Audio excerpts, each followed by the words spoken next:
നാളെ ഞങ്ങള് ഗുരുവായൂർ പോവല്ലോ. ഗുരുവായൂരോ? എന്തിനാ? ചോറൂണ സൂര്യമോളുടെ. ചോറുണോ? സൂര്യമോളില്ലേ, എന്റെ അനിയത്തി, അവളെ ഉണ്ടല്ലോ. ഞങ്ങൾ ഗുരുവായൂർ കൊണ്ടോ, എന്നിട്ട് അവിടെ വെച്ച് ചോറ് കൊടുക്കും. നിങ്ങളുടെ വീട്ടിൽ ചോറില്ലേ? എന്തിനാ അവിടെ കൊണ്ടുപോന്നേ? വീട്ടിൽ ചോറുണ്ട്, എന്നാലും ഗുരുവായൂർ പോകും. അവിടെയാണ് സൂര്യമോളുടെ ചോറും. എവിടെയാ ഗുരുവായൂർ? ഒത്തിരി ദൂരെ ദൂരെ ദൂരെ ദൂരെ. എങ്ങനെയാ പോണേ? ബസ്സിലാ? ബസ്സിലൊന്നും അല്ലെന്നേ, കാറില്ല. എന്റെ അച്ഛൻ കാറുണ്ടല്ലോ.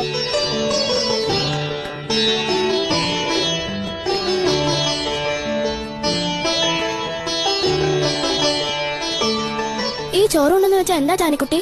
അതോ, ചോറുണ്ടെന്ന് വെച്ചാൽ ചോറും സാമ്പാറും തൈരും പപ്പടവും എല്ലാം കൂടെ കുഴച്ചുരുട്ടി സൂര്യമോൾക്ക് തിന്നാൻ കൊടുക്കും. അതാ. അതിനാണോ ഗുരുവായൂർ പോന്നേ? ഇവിടെ കിട്ടില്ലേ ചോറും പരിപ്പും പപ്പടവും?